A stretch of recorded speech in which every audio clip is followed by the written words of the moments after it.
All right, believe we should be live. Welcome into another edition of Dodgers Dawgs here as part of the Dodgers Daily Network. My name is Austin Brubaker. I will be your host tonight. Casey, as he is on Mondays, is out fishing.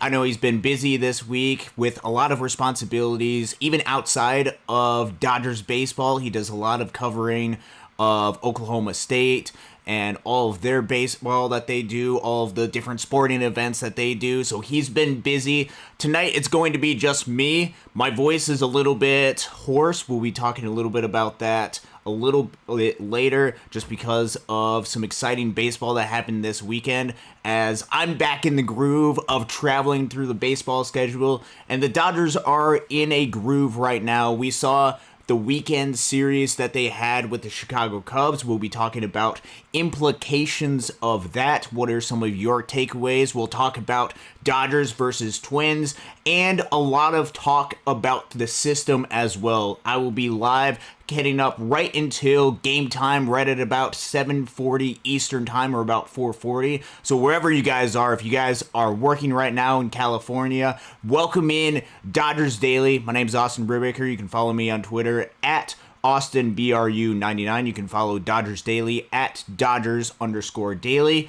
I'm excited to be here tonight, excited to talk some Dodgers baseball, some Dodgers prospects, and some of the action that I got to see over the weekend, a transaction that took place for the Dodgers as well. So good evening to you guys. As we can see, the chat is starting to tune in right now. Trey, thank you very much for joining us tonight. Good evening. Quick question. How did Walker look to you in his last outing if you watched it? I haven't had a chance to go back and watch Walker Buehler's outing. I was actually at Great Lakes on Friday and Saturday, so I got a chance to see that action. So I haven't had a chance to go back and look at Walker Buehler's outing as far as personally seeing it. From some of the reports that came out from it, he was pitching pretty good. Some of the stuff is still working on coming back. Some of that velo that he's looking to gain, and that we know that Walker Buehler can have. Still working on finding his way back. I expect Walker Buehler to be back sooner rather than later. Still working through the process. It is going to be a process. Trust the Dodgers and their management of Walker Buehler. I know there's been a lot of talk over the past couple of days, past couple of weeks, because there's been some high-profile pitchers that are dealing with some pretty significant injuries, and there's causing a lot of concern around the game of baseball, and for good reason. You don't want your starting pitchers, your star pitchers, to be going down with injury, and there seems to be happening more and more, or at least that's the appearance of what that is. I haven't done a deep dive into a study of whether that's just because it's a lot of the notable names, or whether that's due to an actual increase numerically, statistically, of injured pitchers, but it is definitely a trend that seems to be taking place. Dodgers are going to do their best to try to keep Walker Buehler healthy and get him back to a place where he can be a starting pitcher for this team again. And we know how good Walker Buehler is and can be, and I fully expect Walker Buehler to be that type of pitcher when he comes back. Could be a couple more rehab outings depending on how the stuff is looking and how Walker Buehler is feeling, and how the big league club is doing as far as pitching health and as far as the pitchers that they have. So thank you very much for joining, Trey, and for asking that question. That is why we are here on Dodgers Daily Live, is to answer your guys' questions. I'll also have some topics that I want to discuss that I think are important and noteworthy to highlight, that I'll get into a little bit later. But we'll start the show off with a little bit of talk with you guys about it. How are you guys feeling about the series Dodgers versus Twins? Dodgers did drop 2 out of 3 to the Chicago Cubs. It was kind of a Michael Busch revenge series where he had a lot of good action. Some Dodgers pitching and defensive inabilities really cost them in a couple of those games, in games 1 and game 3. Dodgers, I still think, are in a good position. I still think they are an incredibly talented club, and I think they're going to win more series than they are going to lose. I'm not panicking right now, but what are you anticipating for the series with Minnesota, who was a playoff team and did win a playoff series? Yes, they do play in the weakest division in Major League Baseball. or at least that's what it appears to be right now. But they are still a talented club and still have a lot of good talent in Minnesota. So what are you guys expecting? Dodgers versus Twins kicking off in about an hour here. Dodgers baseball will be back. Daniel Berry Sports highlights. Good afternoon to you as well. Michael Carrillo, this was a bad week for the big league club. It certainly wasn't. Obviously, when you lose a series, the Dodgers expect to win every single series. In fact, they probably expect to win every single game, with the noted idea that that's not going to happen in Major League Baseball, but the Dodgers do expect to win every single game, and it was disappointing to see them lose those games, to see Bobby Miller give up runs, even though I still think his stuff is phenomenal. These are some of the adjustments, these are some of the learning curves that even in his sophomore campaign still has to overcome, still has to go through. There's a lot to talk about with the big league club. Last series was disappointing. Now it's the start of a brand new series where the Dodgers can go out and be successful against the Minnesota Twins. That's what I'm looking forward to this week. Nando, thank you very much for joining us. Now that Bieber went down, Luzardo and other starting pitchers' trade candidates' stock probably just skyrocketed. That's probably right, and we'll have to see with the trend of some of these pitchers and injuries, if this continues to be a reoccurring trend, and if it's so just highly above and beyond the level of which has been in the past, especially at the star levels of pitching. Perhaps it's not something where for starting pitchers this is abnormal or that abnormal to some of the prior years, but for star level pitchers, for the star level talent, perhaps it is a little bit of an anomaly. In which case, a pitcher like a Jesus Luzardo, who is a very good, very solid starting pitcher who teams could use, his price could very well skyrocket, in which case other teams could really covet an arm like that, or similar high quality level arms or high top end level talent to their arms. So that's a really good topic to talk about. Something that I don't think we have to worry about quite yet. I still think the Dodgers are in decent position and have decent enough depth, and returning depth coming later this year at the starting pitcher and at the pitching position. I think there's a lot of talent in this organization, but we'll have to see where things go, and the Dodgers could be in prime position to want to add even more talent to make this team as airtight as possible, because this team is all in this season, and they will do whatever they can to try to win that World Series crown for the first time since 2020. So thank you very much for that. Craig, good evening to you as well. He's tuning in tonight. Michael Carrillo, Lux's baseball savant, looks pitiful, especially looking at the speed and barrel percentage metrics. Be patient with a lot of these guys. Gavin Lux, obviously, I think some of the guys at the bottom part of the lineup are starting off a little bit slow this season. And I think that it might be saying it a little bit lightly, but we're also comparing them to a lot of the guys that are at the top of the lineup who are just so incredible, so good at the top of this lineup. That top portion is going to help carry this club to where they win a lot of games. It is what happens with the bottom half of the lineup that's going to help elevate the rest of the team. And I think the track record of Gavin Lux, who isn't the power type of hitter, that hasn't been a Gavin Lux hitter. But I still think the talent level that he has, the track record that he has in the past, is going to reappear for him, and I think he's going to get back on track, and I think he's going to help lengthen this lineup out even more. Same with some of the other guys at the bottom of the order, like a James Outman. I still believe in the talent that is a James Outman. I still believe that he can be that well above average hitter and the top 10 center fielder in the game of baseball, WAR metric wise. Still has a lot of talent. Hit the ball well during some previous series. I still expect him to be better than what he has been to this point.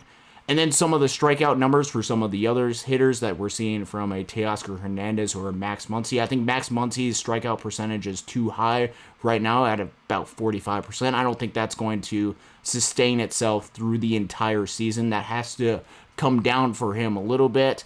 Teoscar's at about 31, 32, something like 38 maybe, something like that. That can come down as well. I think there's still room to grow for a lot of the portion of this lineup. And I think once that growth happens, as they get more at-bats and as they get adjusted to the season, I think they're going to really break out. Remember, we are only at April 8th in this season. We're not even halfway through April. We haven't even...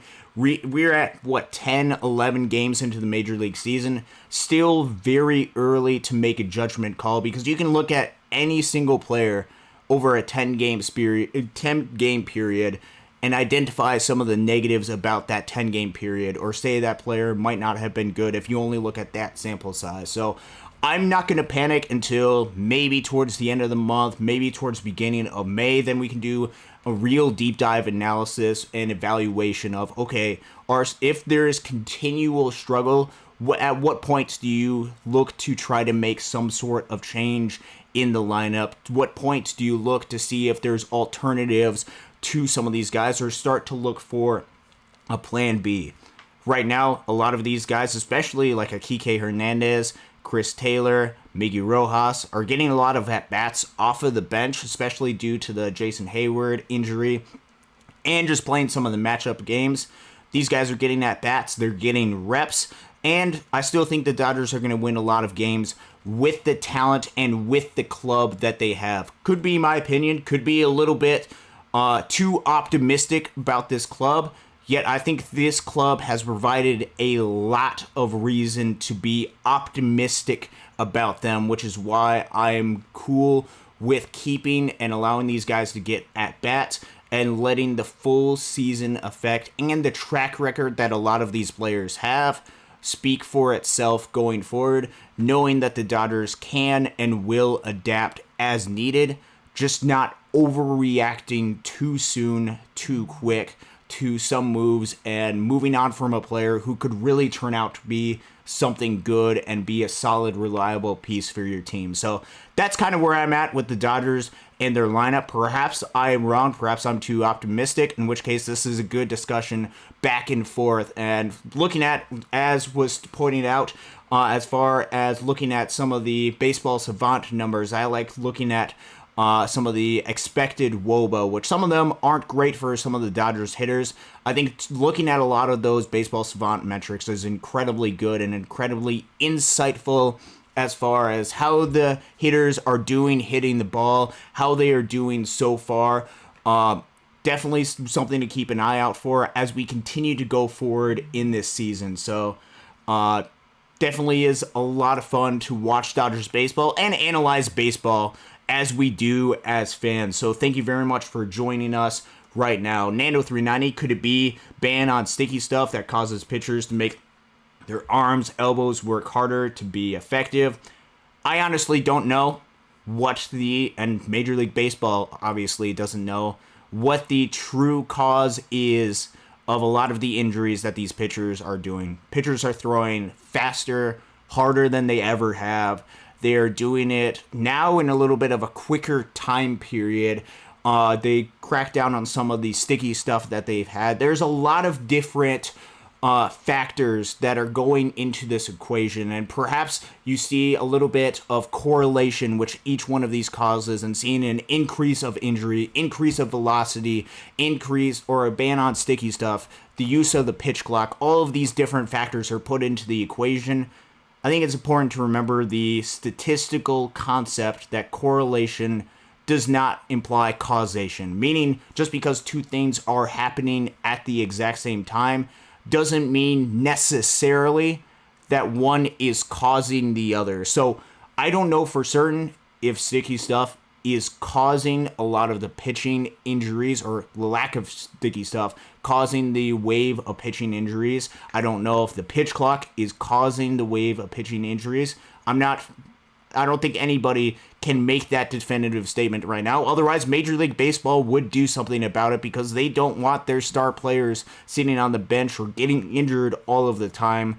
They're going to work on ways, and this is the $1 million question in Major League Baseball, or you can say $100 million question in Major League Baseball, is trying to find ways to keep pitchers as healthy as possible. And that's why the Dodgers have implemented in the past different techniques to try to keep their younger guys healthy, like what they did in 2021, coming after the 2020 cancellation season with a Bobby Miller and Clayton Beeter at the Great Lakes level, where they were both starters, yet they only pitched one, two, maybe 3 innings to start the game to try to keep their arms as healthy as possible. Teams are going to have to be innovative in how they go about it. I don't have enough information, nor does really anybody have enough information really to say that one thing causes the other. It's easy to speculate, yet it's not. I think we still have to do different studies to try to figure out exactly what it is, because this isn't fun for the game of baseball. Yet it is something that Major League Baseball and teams are working to try to find answers to. So we'll have to wait and see going forward. Carlos Garcia, thank you very much for joining us. Question, is Outman having a sophomore slump? It's too early to say right now. Obviously, he's struggling to start the season. Yet we saw James Outman struggle at various points last season as well through his major league journey. And we saw him have the ability to rebound after those struggles. Now, right now, James Outman is just not hitting very well and hitting for power. He has all the ability to be able to do that. I say it's too early to say that he's going to have that sophomore slump. Right now, he is struggling. I still think he is an incredibly talented player, and I think he is a very worthy addition to have on this Dodgers team, and very valuable because of the contract and different abilities that he has. He's going to have to perform going forward, and once he does, that makes this lineup even that much more, because think how good this lineup has been, the streak that they have of scoring 5 runs in a game, even without a James Outman performing to the best of his abilities. Once he gets on track, he's going to just lengthen this lineup even more and be a real force to this club.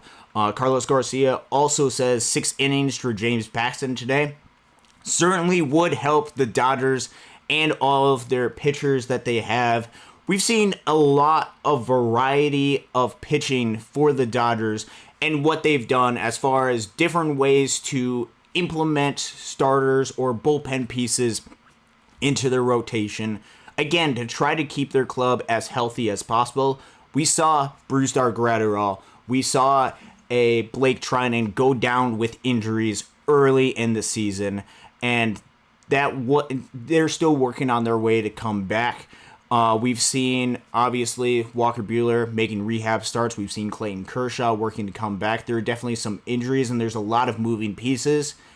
To try to combat that, the Dodgers have made a variety of different moves to buy a couple innings here and there from veteran-type relief pitchers. So we saw first with a Nabil Crismatt, who was called up, performed well, then was designated for assignment, put off of the 40-man roster, sent back to the Oklahoma City Baseball Club. Then we saw Dinelson Lamet get called up. Then he was designated for assignment as well, back on the Oklahoma City Baseball Club. We've seen a variety of different moves to try to keep the Dodgers' arms as healthy as they possibly can be. And they've been moving a whole bunch of different things from especially on the Oklahoma City Baseball Club roster, to try to get a bunch of different arms on their club. They just made a trade on Saturday, and we're actually going to talk about that a little bit today, because they brought in an arm from the Philadelphia Phillies with a trade that they made, actually sending out a young relief pitcher that I will be highlighting in just a minute right now, but letting you guys know who they brought in. Connor Brogden, I believe I'm pronouncing that right. Please correct me if I'm not. I haven't done a ton of research, nor do I know a ton about Connor Brogden. Doesn't have any minor league options, yet still has a lot of history of being a reliable relief pitcher in the past. It's been a couple of years since he's been reliable, but he was part of the Philadelphia Phillies, and especially during the 2021 and 2022 seasons, he was a important or really used part of the Phillies bullpen. 2021 played 56 games for the Phillies. 2022 pitched 47 games for the Phillies.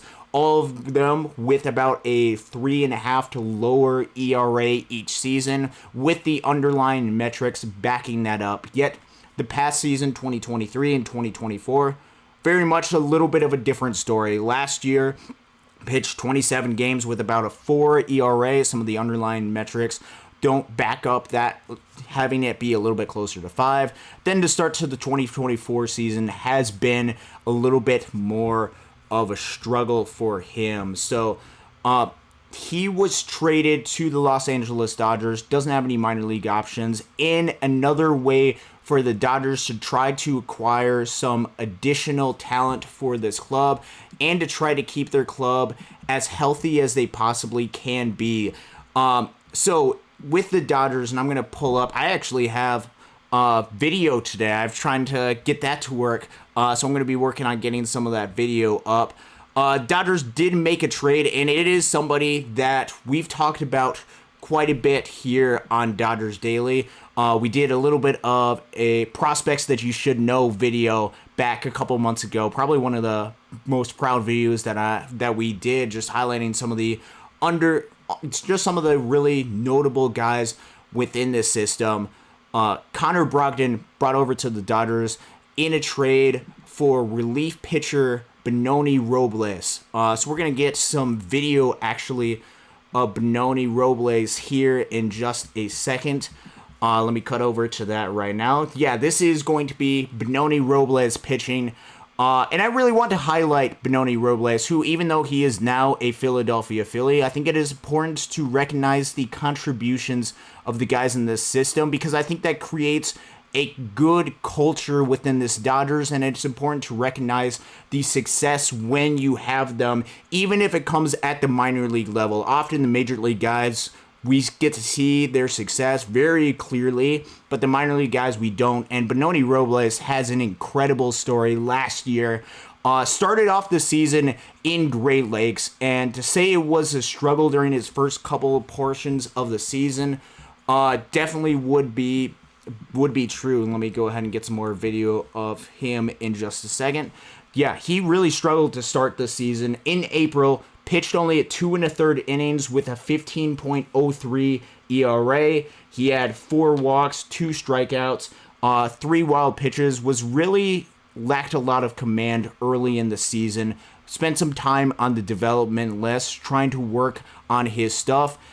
And when he came back, he took over for Jake Pilarski in that late inning relief closer type role for the Great Lakes Loons in their 2023 campaign, and really made a name for himself last year. So from May 19th through September 6th, this is during the later part of the season. We'll go ahead and get some more video of Brogden and Robles up here. May 19th through September 6th, Brogden and Robles had a 2.97 ERA. He had 41.13 strikeout percentage, 0 wild pitches, much more in control. He had 12 saves during this course of the season. Big, tall left-hander with a lot of good stuff. Some velo attached. You saw a 97-mile-per-hour fastball right there. Became one of the most reliable arms for the Loons in the later part of the season, as you saw him close the game right there. And then one additional video that I want to show, just to really highlight just the effectiveness that he had to do in the Midwest League playoff. And we'll get back to Dodgers talk in just a second, but I think it's important to highlight these guys. I want to bring into you Game 2 of the Midwest League Championship, and what happened, what Brogden and Robles did at the end of that game. He went through with 2 runners on, the Loons only up by 2 in the 9th inning, a gauntlet of Emmanuel Rodriguez. He went through the Midwest League MVP, Kalai Rosario, Andrew Cassetti, and Joel Ortega, all prominent Minnesota Twins prospects. And this was the end of Game 2 of the Midwest League Championship in Cedar Rapids. Take a look at what happened in Cedar Rapids right now. We'll go ahead and get this video up right here.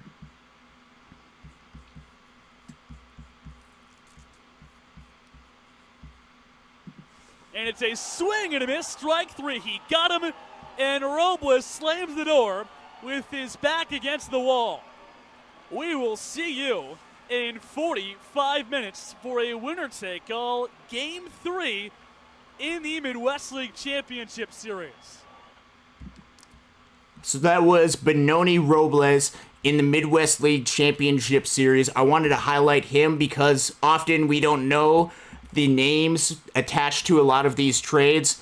That was the guy who was traded for Connor Brogden. Philadelphia Phillies got in a phenomenal pitcher. Best of luck to Benoni Robles as he goes forward in his career. So we will go ahead and get back to some more Dodgers talk. I think it was important to highlight Benoni Robles and the talent that he has, but I know you guys have a lot of questions here right now as Michael Carrillo joins us in the chat and says the Dodgers seem to not play well in the cold. Same conditions will be represented in October.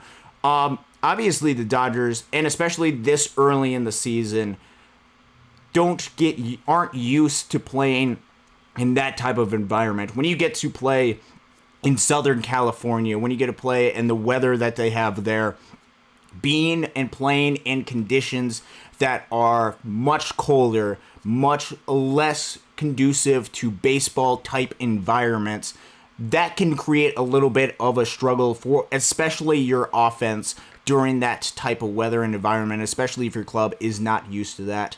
That could be something that we could watch for going forward for the Dodgers, as they will have to play in those type of environments more than likely in an October type of setting, especially if it goes through Philadelphia. You have to travel to Philadelphia in the cold that they have there.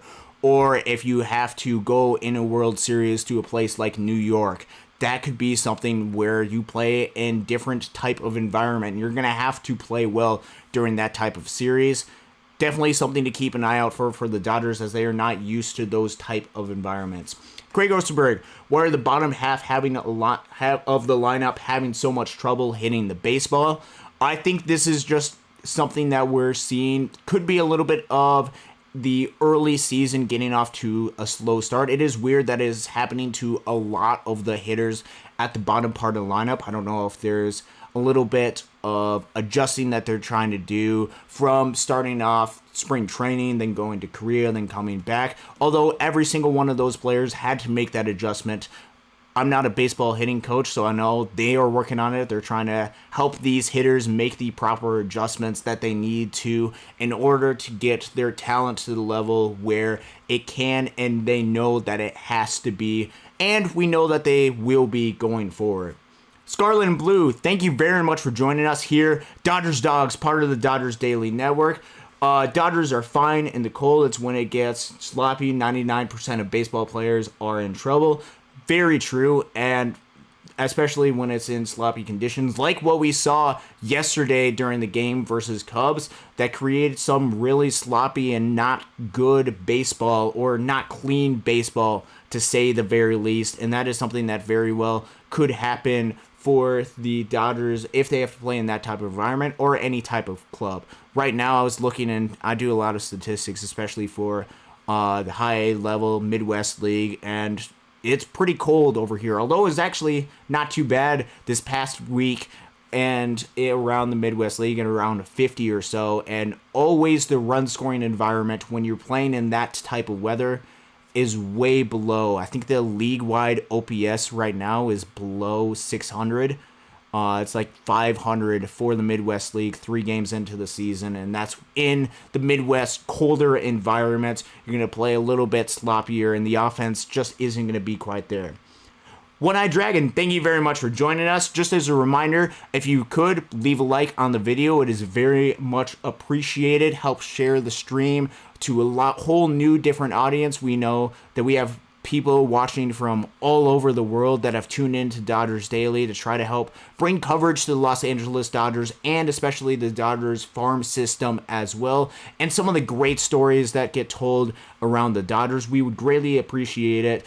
Casey and I would if you would subscribe and leave a like button. So let's go ahead and get that like button up a little bit more, like count up. Scarlet and Blue, question, wouldn't this be the time to try Freddie Freeman at second and Ohtani at third just to see how it works?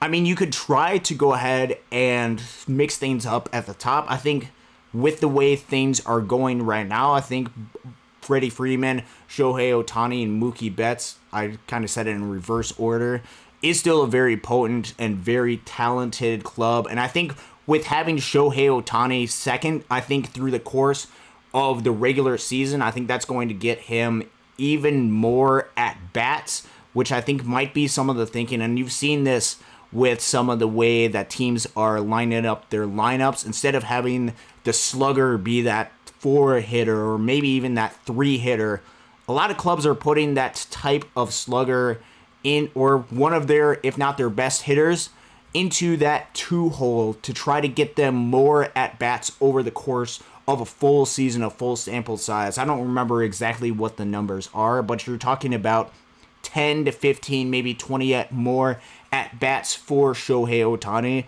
over the course of that full sample size, which I think the Dodgers might have in mind when lining up the lineup as is. Would be something to potentially look at if the Dodgers want to mix up the order to try to score some more runs going forward. Scarlet and Blue also says a lot of the bottom of the lineup struggles and has to do with a bad strike zone. If balls are called strikes and makes it difficult, certainly, and that is something that is outside of the hitter's control. That is something that is outside of what they are able to do. Definitely something to keep an eye out going forward, as when you're struggling, it doesn't seem like you get any calls that go your way, and you have to fight and crawl and fight for that, just getting out of that stretch, getting out of that streak of bad luck. Yet these guys, I think, are talented enough to where they can overcome some of those bad calls that they seem to be getting. Michael Carrillo, CT3 has an unsustainable strikeout percentage. I can see him being traded or released soon. So when you're talking about Chris Taylor, and what part of the reasons why Chris Taylor is so valuable is that he is incredibly versatile. He can play all over the field for the Dodgers, which creates different matchup abilities, especially when you put a Chris Taylor into a position when he can go up against some of those left-handed pitching. And it worked out, or ideally it would work out pretty well when you're talking about a lineup that has Jason Hayward in there as well, when they can kind of mix and match them, throw in Kike Hernandez. So far, Chris Taylor in 2024 has about a 34.6 strikeout percentage. That seems to be in line with what he has done over the course of the past couple seasons. 2022, he had a 35.2% strikeout percentage. 2023, 32.6. All of those are high for Chris Taylor and higher than what you want them to be. I think part of the reason why Chris Taylor is valuable doesn't only have to do with his defensive versatility, but also his ability to draw and hit some of that power off the bench. And so far, with Chris Taylor through the course of the season, we just have not seen any sort of power come off the bat of him. I think right now, I'm less concerned about the strikeout numbers because they're in line with what he has done in the past. Yes, they are absolutely higher than what you want them to be. Yet, Chris Taylor has shown to be a productive player. Even with that level of strikeouts, it has to come with power, though. So look for Chris Taylor to start hitting for a little bit of power, because this level of strikeout percentage can only be sustainable, can only be useful if it comes with a little bit of power. Right now, he does not have any extra base hits, which means his ISO is at .000, which is not what you want from a Chris Taylor. Yet, with him, I don't think the Dodgers are going to be releasing him unless things continue to get just even worse and worse. With Chris Taylor right now, he's still under contract this season and next season for $13 million each. That makes it me a little bit hesitant to say that they would or are going to release him, especially with that price tag that he has. He also does have a club option for $12 million. So Chris Taylor, I still believe that he can turn things around, even with his strikeout percentage. I don't love the high strikeout percentage. I can bear it if he's able to get some of that power back that he has. And I fully believe that, especially as he starts to play in LA a little bit more, gets a little bit more consistent at bats, that he can and will turn that around and still be a valuable piece for this club going forward. I'll go ahead and get into the comments. D. Jimenez, thank you very much for joining us. Going to tomorrow's Rancho game, first time there. Any tips or players to keep an eye out for? Very good question. And I'm so excited that you get the opportunity to go to Rancho Cucamonga, to be able to see some of these guys, some of these minor league players in action. I think that is something that if you have the ability, and especially as we have a lot of fans tuning in from the California area, definitely should keep an eye out for Rancho Cucamonga going forward and a lot of the talent that they have, because their offense has a lot of good players, a lot of star potential.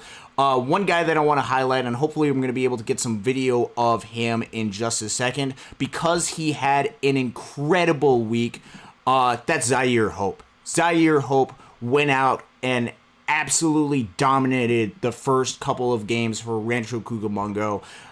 Just put on an absolute performance to start their season, and it was a great, welcoming performance for him. Zaire Hope had 3 home runs this week.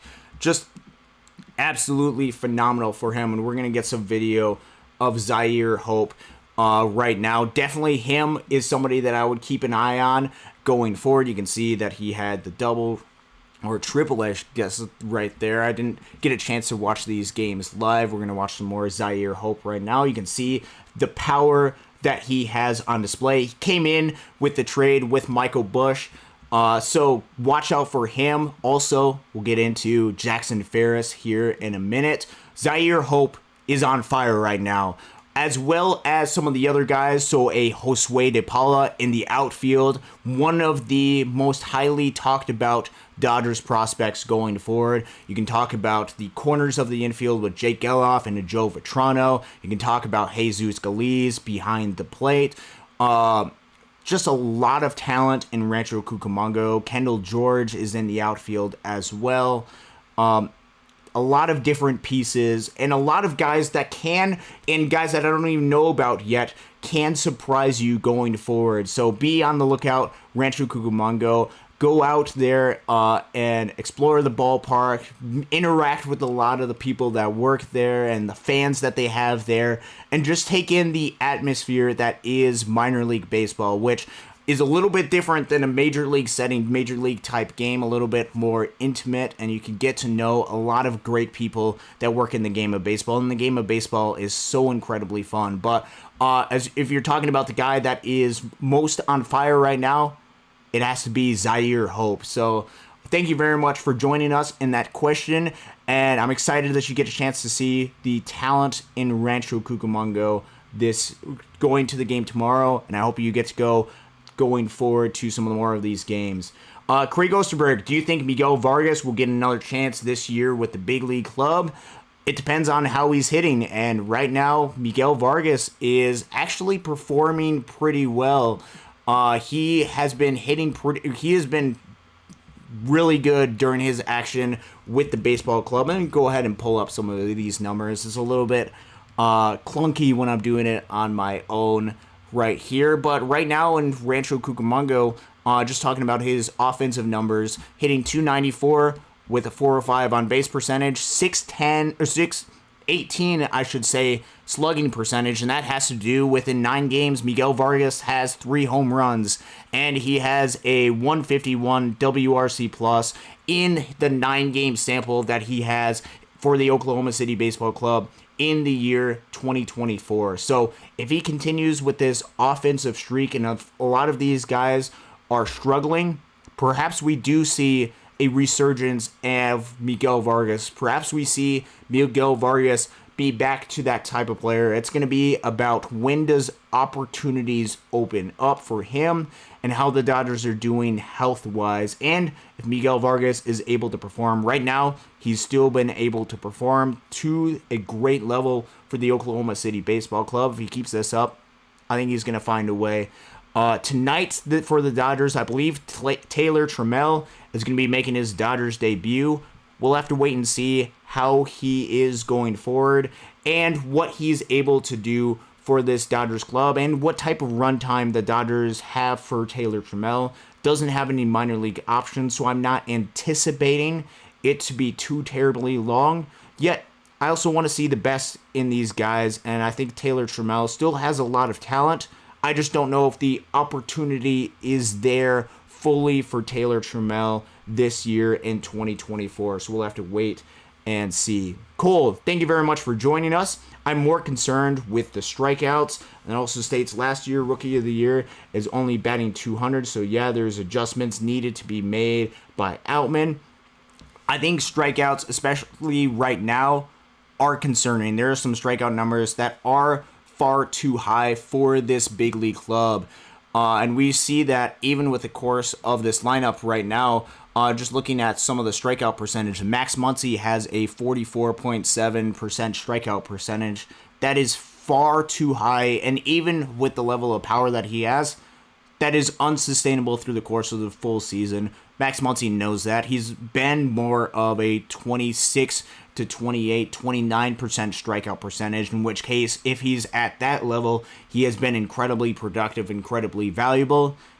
He's going to have to get to that level, that percentage, and still be able to hit for power, because right now, he has far too high of a strikeout percentage. I still think he's incredibly valuable, and I still think the Dodgers will and should give him a lot of run time and still have a lot of reason to bleed with Max Muncy going forward. Teoscar Hernandez right now has a 38% strikeout percentage. That's a little bit higher than his past performance.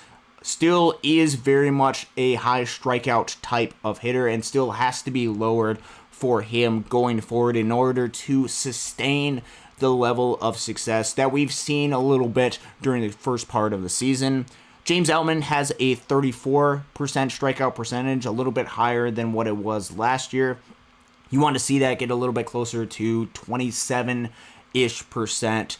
Obviously, striking out is not what you want if you're a major league club or if you are a hitter, because that is almost all circumstances an automatic out, which is why the Dodgers seem to, in a lot of their player development, try to get pitchers that strike out hitters or have a high strikeout percentage because they can get hitters out. And just talking about the reverse side, the offensive portion of the piece, obviously is not what you're wanting right now, and that creates a lot of holes in your lineup. And that is something that the Dodgers, right now in the course of the season, the snapshot that we have of 2024, they are definitely struggling in right now. So we'll have to wait and see how things go going forward. And just looking at some of the additional comments right here. Without improvement, how much longer can the Dodgers run Stone out there? Asking as a guy who likes Stone and want him to succeed. I think, obviously, his outing yesterday wasn't exactly what you wanted, and I'm not going to pretend like it was. Gavin Stone is still going to get some run time. We're just looking at two different outings during the course of the 2024 campaign. I'm not freaking out or giving up on a talent like a Gavin Stone quite yet. You want to see a little bit more out of him, yet I want to look at some of the numbers right now to see how Gavin Stone, even the small sample size, is doing so far. So far, the results, just looking at Baseball Savant, you're talking about the ERA as far as the results, 4.5.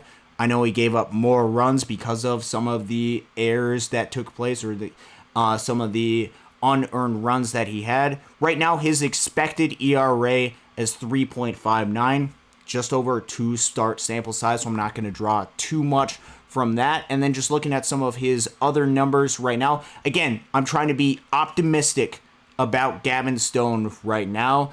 Looking at some of his other numbers, knowing that his ERA is 4.50, strikeout percentage about 26% through 2 starts. I'm going to clarify that out right now. His FIP right now is 1.93, expected FIP 3.36.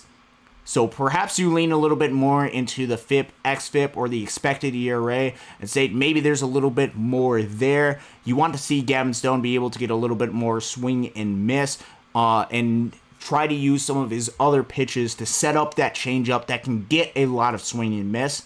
We'll have to see going forward. He still has time as we are waiting for Walker Buehler to come back in full swing, gets a lot of his stuff back. So we will wait to see going forward as far as how he is able to do. Just be patient with a Gavin Stone because there's still a lot of talent there. Although we're going to have to start seeing him perform going forward at the big league level. Roy Strada is not super happy with Max Muncy as far as the errors that he has, which, granted, he is not a good defender at third base. He's well below league average, and his past history has indicated that. And he has struggled, especially with his high strikeout percentage early in the course of the season, to perform with runners in scoring position. That is going to be an issue for him, especially if there's such a big bump in his strikeout percentage this year, which I'm not expecting this to be fully there going forward, yet it is something that I'll be looking out for Max Muncy going forward. And I still think that he is going to be fine, and we'll wait to see if Outman starts hitting. Remember, this club is 8-4 to the start of the season. There's still a lot of talent in this club, and there's still a long ways to go before we get to the postseason, where things can change for the bad and also for the good, where guys who struggle early in the season can rebound. And we're still a long ways away from even the trade deadline as well. Dodgers right now are looking for ways to keep a lot of their players healthy, to keep a lot of the depth that they have. Yet, I still think they're giving these guys room to be able to grow and adapt at the big league level. We'll have to wait and see. Chris Faaborg is letting me know that Taylor Trammell pinch hit yesterday. I was at church all day yesterday, so I actually didn't get a chance to watch it fully. I watched some of the recap of what they have, take a little bit of a deep dive into Gavin Stone's start. We'll have to see Taylor Trammell get his Dodgers Daily or Dodgers debut. Pretty awesome if he went on Dodgers Daily, but his Dodgers debut in the starting lineup today. I believe he's hitting in the 9-hole tonight. Going forward. Chris Faaborg, question, what do you think of the Brogden trade? That is something that I had discussed earlier in the show. I think that is more pitching depth for the Dodgers. I don't know what the Dodgers are envisioning going forward with Brogden. I don't believe he has any minor league options, and especially because it wasn't a situation where they just signed a free agent relief pitcher or they signed somebody just to pitch a couple of innings. He could get some at least decent enough run time because the Dodgers did give up a good, talented, really good relief pitcher in Benoni Robles. I went and covered him a little bit in depth about 20 to 30 minutes ago in the show, gave you a little bit of video of Benoni Robles. He is very good. He is very talented, and I got a chance to see him up close. Dodgers are losing a really good player, and the Phillies are gaining a good relief pitcher, who, especially if he's able to keep it in the zone, has electric stuff out of the left side of the bullpen, and was one of the Great Lakes Loons, the Dodgers High A affiliate, most reliable relief pitchers out of the bullpen. But this trade does provide the Dodgers with a little bit of depth within the bullpen, and gives them just another option. The Dodgers seem to like having a lot of these veteran-type pitchers come in, sign them, give them opportunities at the big league level. Whether Casey and I would prefer that some of those opportunities to be given to a lot of the younger guys, the Dodgers are trying to find ways to get innings, especially with some of the injuries that they have had, and get through this first wave of the season with a lot of health, just to try to keep their arms as healthy as possible. I don't know how long Connor Brogdon is going to stay on the big league club. That is something I haven't done too big of a deep dive. He has had a lot of success in the past, so there might be hope that the Dodgers can unlock something in him like they unlocked with the Ryan Brazier, which is why I didn't want the Dodgers to necessarily go all in for a relief pitcher, because the Dodgers can find a talented arm and try to find innovative ways to fix them, or they can go ahead and trade for an arm. Dodgers very clearly see something in Connor Brogden. Otherwise, they would not have given up the talented player that is Brogden and Robles, which I actually found out that something was going on with Brogden. Later found out that it was with the trade at the ballpark in Midland on Saturday. Got to see Brogden and Robles introduced Friday night Dow Diamonds for the Great Lakes Loons, and then next day. All right, I believe we are back on. Let's check to see. Sorry, the Wi-Fi that I had. Let's check to see just a second.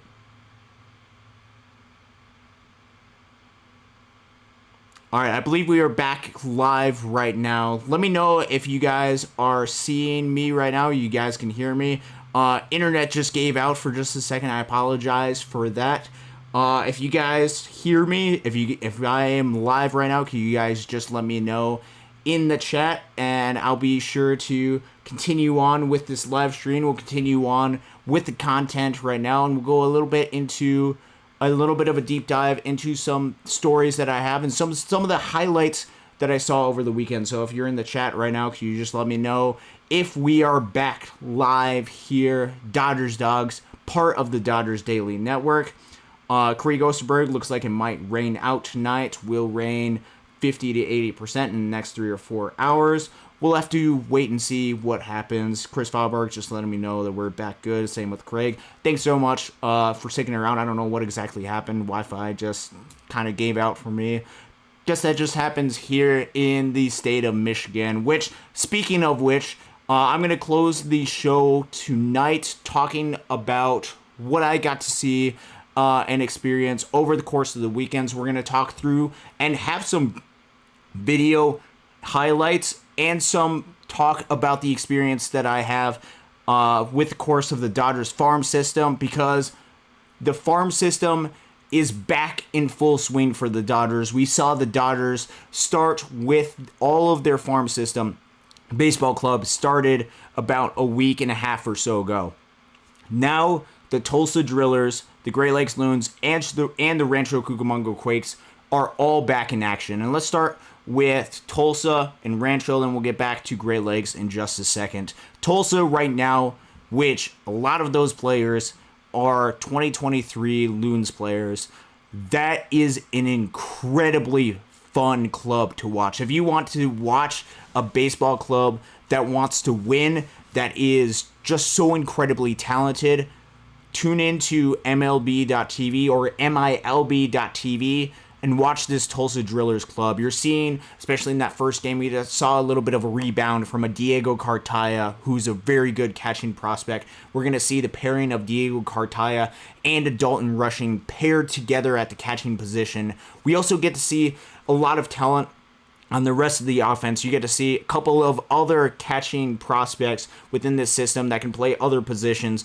like a Yainer Fernandez, who can play second base, or like a Griffin Lockwood Powell, GLP, who can play first base as well. Those guys are getting instituted into the lineup, as well as some of the talent that we've talked about before in the past with an Austin Gauthier, who hasn't been hitting in that first series to the level that he can be. He's going to rebound, and he can be an instrumental utility type piece where if you're sick and tired of all the strikeouts, Austin Gauthier, if his track record in the past has proven anything, can be a lower or around below average strikeout percentage, very high walks, and can be really productive, really fun player, as well as a guy like a Taylor Young, TY, can steal a whole bunch of different bases, a Jose Ramos we got to see in spring training. There's a ton of talent in Tulsa. And then on the pitching side as well, Justin Robleski started off opening day, returning to Oklahoma when he went to college at Oklahoma State. Casey got to see him a lot in Oklahoma State. Made his return to Tulsa and pitched really well opening day for them, as well as a lot of the relievers on staff there, like a Jack Dreyer who had pitched 2 innings with 4 strikeouts, or like a Michael Hobbs. Hobbsy was out there, Juan Murillo. A lot of talent is on Tulsa, and they have a real desire to win, because winning is important with player development. Having a winning culture helps with that player development style. Tulsa is incredibly fun to watch. They are absolutely must-watch TV going forward, and just because of the talent that they have, the hard-throwing relievers, the different dynamics that they have in the starting pitcher, the fun offense that they can have, and just the unique ways that they can score runs, and with the power hitting ability that a lot of those hitters have, a lot of prospects are in Tulsa, as well as a lot of prospects are in Rancho. We talked a little bit about it earlier. Zaire Hope had 3 home runs to start the season. Josue de Paula is one of the high upcoming prospects within this Dodgers organization that so many people are excited about. Oh yeah, and I should mention with Zaire Hope, he had a 106 exit velo and a 113 exit velo. I believe both of those are on home runs, which for him at 19 years old is absolutely absurd. So if you're looking for those underlying metrics which indicates future success, some of those high exit velos indicate that a player has so much power potential. And that 113 that he had, the raw power that Zaire Hope has on display is special. And the Dodgers got a special player in the trade with Michael Busch. Yes, wish Michael Busch nothing but success for the Chicago Cubs, just not against the Dodgers next time. Zaire Hope is great and a special player going forward. Watch out for him. Watch out for the rest of the talent, some of the young international prospects that are being incorporated into the Rancho Cucamonga Quakes. Watch out for a guy like an Eduardo Henriquez, who we got to see on display during the course of his action. A guy like a Carlos Duran, who's making his return from injury. There's a lot of talent in Rancho. And then that brings me to the team that I get a chance to see up close and personal and follow, and where I specialize in with a lot of my coverage, and that has to do with the Great Lakes Loons, the high A affiliate of the Great Lakes Loons. Opening day was on Friday, April 5th. I had a chance to go out, drove up Thursday night to the area, stayed at my cousin's house. We drove to the stadium an hour and 45 minutes before they let even anybody into the stadium. Just sat outside waiting for baseball to be back. Actually, funny enough, got interviewed for the local news station. So somewhere out there is an interview with me on the local TV5 news for the Great Lakes Loons, which is pretty funny to be able to do.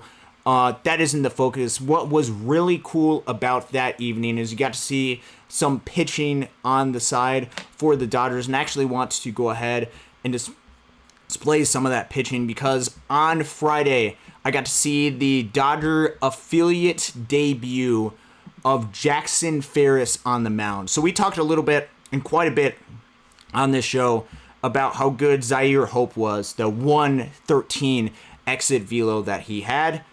The other guy that was part of that trade was Jackson Ferris, and I want to give you a little bit of an insight, or at least a little bit of a view, I should say, as far as Jackson Ferris and how he was able to perform. I was sitting just out of camera.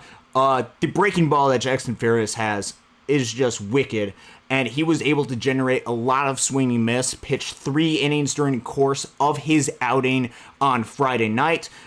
Generated a lot of swing and miss, 4 different strikeouts, didn't give up an earned run, did have a little bit of struggle with some of his command at times as he gave up 3 walks, yet you can see some of the stuff that he has.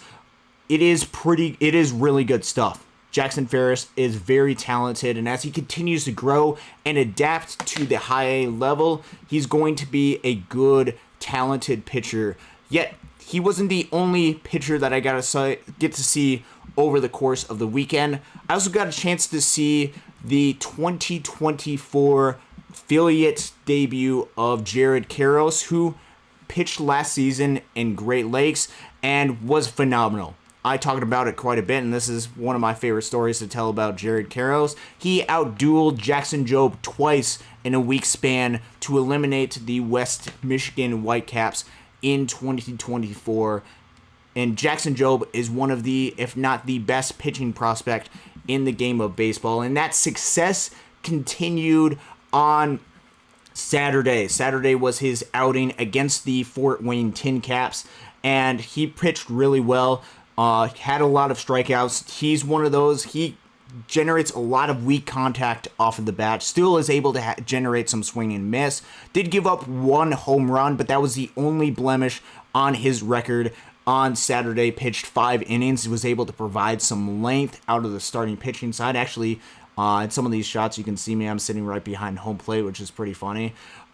Jared Karros is very good, and he is going to continue to make this ascension through the course of the minor league system. You can see some of the stuff that we have, some of the breaking stuff, and we get to see that in one of the coolest moments that we've seen in quite a while, to see Jared Karros on the mound with his dad in the audience calling the game, and that is going to continue not in Dodger Stadium yet, but instead in Great Lakes with some of the action that they have. And then that brings me to the course of some of the other offensive pieces, some of the offensive highlights that I saw in Great Lakes. Great Lakes did take 2 out of 3 over the Fort Wayne Tin Caps, which, if you remember, the Eastern Division Finals in 2023 for the Great Lakes Loons was against the Fort Wayne Tin Caps, in which the Loons were victorious that series. Great Lakes did win 2 out of 3 from Fort Wayne. The last game on Sunday was a little bit of a struggle, especially offensively. Didn't get a hit until the last inning.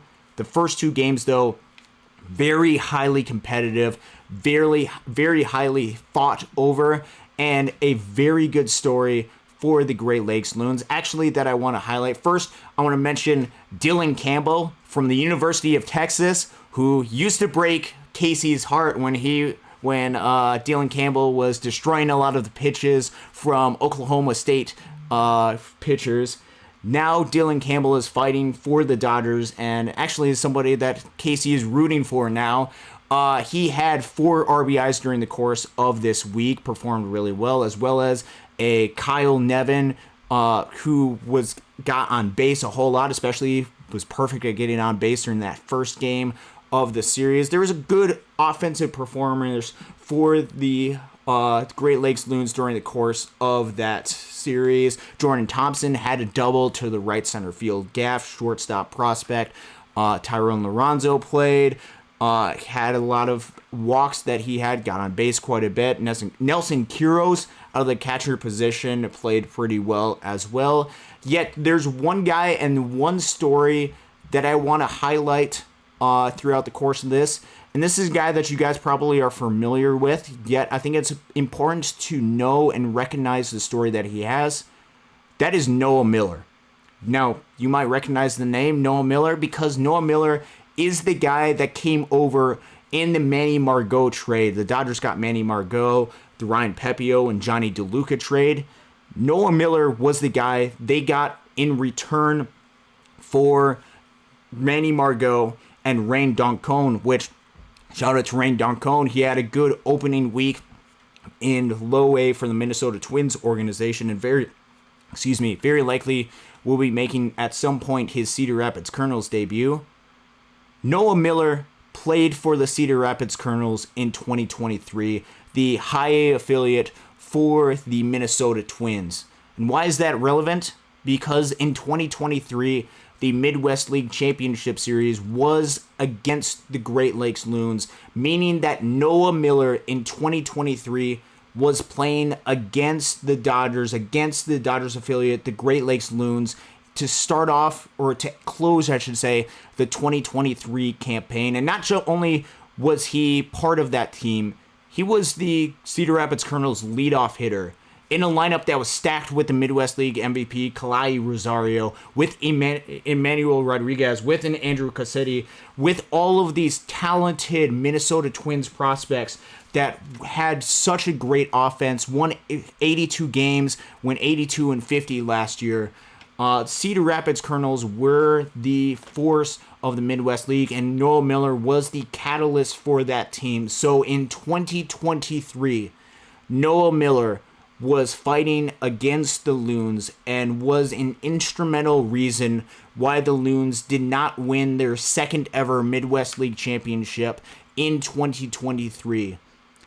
Turn the page over to 2024. Noah Miller gets traded to the Dodgers organization, and in his first game, in the first impact that he makes for this club, does something absolutely extraordinary for the Great Lakes Loons and just starts off the season in such an incredible way, something that I wanted you guys to go ahead and watch and tune in, listen to Brad Tunney, John Vicari, Sports Radio 100.9, The Mitt on the call for Noah Miller, game tied at 2 in the 11th inning, the guy that eliminated and cost the Great Lakes Loons in 2024.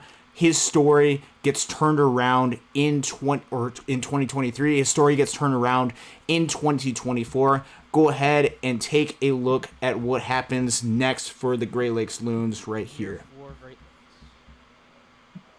The set at the chest by Miller. 3-2 to Miller. Ground ball poked up first. Into foul territory it rolls, but it's a fair ball. A run is in.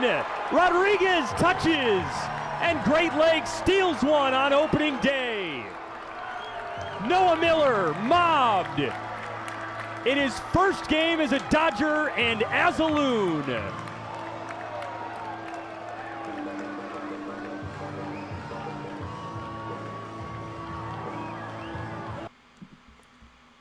It wasn't just the ability, it wasn't just the walk-off hit that he had during that series, although that was absolutely incredible.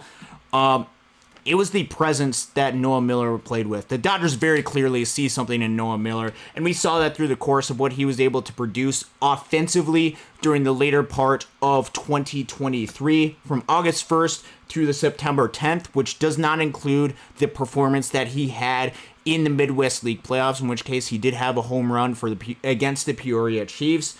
He had a 126 WRC plus during August 1st through September 10th, hit 258, 361, 444, with a 14.3 walk percentage, strikeout percentage less than 20%, and an ISO of .185. Noah Miller showed a lot towards the end of 2023, and that is carrying forward in 2024, and we're seeing the leadership ability that he has on full display, and that is going to be something that is so cool to watch going forward. We got to see that on display to start the season for the Great Lakes Loons, and to see that moment, to see the transition from Loons killer, or the hopes of the Loons being killed in 2023, to starting off 2024, where Noah Miller leads the Loons to an opening day walk-off win. That is poetic for the game of baseball and so cool to watch. Excited to see him going forward, being part of this Dodgers organization and fighting for the Loons going forward. And that was such a special moment to watch going forward, and special moment to watch in Great Lakes. And that is why you should tune in to minor league baseball and these affiliates, because these stories should and deserve to be covered, and a story like that and the redemption arc in the Loons' eyes of Noah Miller is so incredibly cool to watch. So it is 7:40 right now. I don't know any sort of update as far as the Dodgers have, if there's going to be any sort of delay for the Dodgers or if they're warming up. I'm assuming the game is going to start on time. Tamale just said Brad's a very good announcer, and that is absolutely correct. Brad Tunney, incredible announcer. Same with John Vicari as well. He is a ton of fun and has great insight into the game of baseball. Also tuned in to Dodgers Daily. So shout out to Brad Tunney, John Vicari.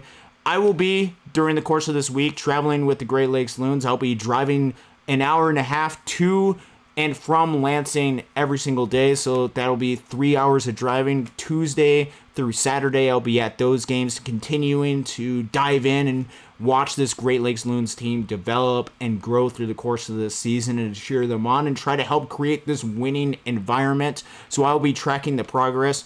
Noah Miller, DC, Dylan Campbell, Jared Karros, Jackson Ferris, Peter Hubeck, and the rest of the Great Lakes Loons in 2024, this upcoming week in Lansing. The Dodgers are about to take on the Minnesota Twins. James Paxton will be on the mound against Bailey Ober. Tune in to Dodgers Baseball, and through the rest of the week, tune in to the Dodgers affiliates, Dodgers Baseball.